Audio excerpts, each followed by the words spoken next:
Imagine being at the park on a nice day out with your family, and out of the blue you see that a woman nearby collapses and becomes unresponsive. Would you know the proper cardiopulmonary resuscitation steps that you could take in that moment that could potentially save this woman's life? There are many tragedies that occur, and one of the fatal ones is cardiac arrest. When involving cardiac arrest, it is important that we know the 3 key steps that we could take that could jumpstart a person's chance of survival before medical services arrive. According to the American CPR training website, over 1.5 million heart attacks occur in a year, and approximately 350 people die before even arriving at the hospital for a chance for survival. This is why it is important that we know the basic steps and we have the knowledge to help administer care in an emergency situation. Today, I would like to share with you the 3 key steps that can be taken to potentially save a person's life when they are in harm's way. These 3 steps are: number 1, ensuring that the scene is safe and you check for breathing. Number 2, calling 911. And number 3, administering compressions. Once arriving at the scene, it is important to look at your surrounding areas and to ensure that the scene is safe for yourself, for the victim, and for anyone else in the surrounding areas.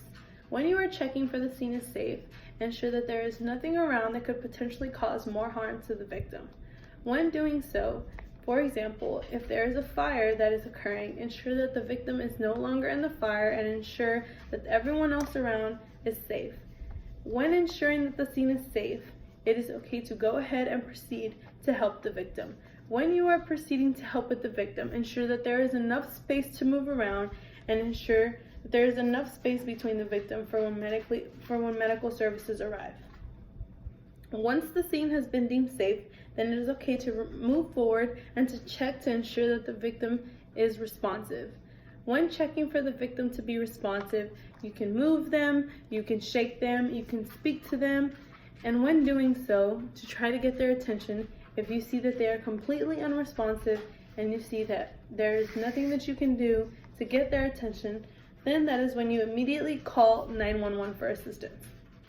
According to the American Red Cross website, if the person is showing evident signs of urgent care and there is a bystander available, ask the person to call 911 and to send someone to get an AED. If there happens to be no AED available within reach and there is no bystander around, use the phone to call 911. If you are in a situation where you are by yourself and you are administering care to someone else, it is okay to pick up the phone, call 911, and place it on speaker. When placing it on speaker, you can ensure to let them know of what is going on in the situation. Let them know where you are at, let them know what is going on, and let them know the patient and what is going on with the situation. When doing so and you are talking to them, ensure to let them know that you will begin to start compressions. If you are in a situation where you are not by yourself, it is safer and it is easier if you let them call 911 while you begin to administer compressions to help speed up the process. Once EMS has been notified of the situation and the scene is still safe and the patient is still unresponsive, then that is when it is okay to begin administering compressions. When you are administering compressions, it is important to remember the 30-2 ratio. 30 chest compressions for 2 rescue breaths. When administering chest compressions, lift your hands as so, and you push down 2 inches deep to administer chest compressions. When administering chest compressions, use your body as a whole to give you power to administer chest compressions.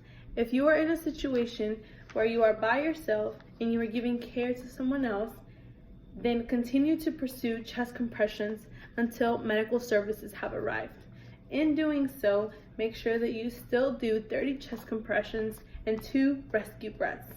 If you are in a situation where there is a bystander that is available and that can help you, then it is okay to switch turns, to take turns, and to rotate in and out when administering chest compressions. When doing so, even if there is 2 people, it is still a 30-2 ratio, 30 chest compressions for 2 rescue breaths.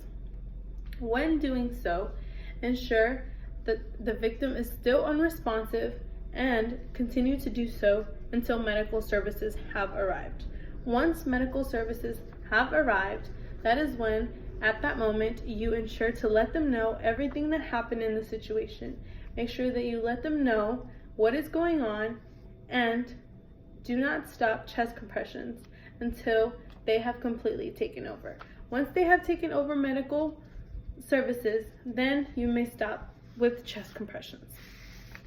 According to the CDC, Center for Disease Control and Prevention, if CPR is performed within the first few minutes of cardiac arrest, cardiopulmonary resuscitation can double or triple the chances of survival.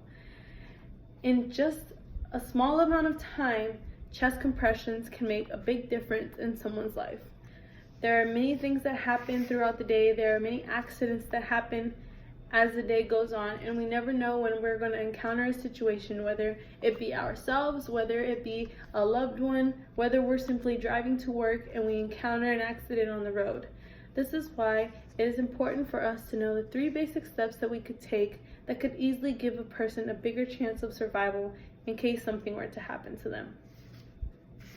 We never know when something might happen, which is why having the knowledge and having the right tools and knowing the right steps can make a big difference in someone else's life.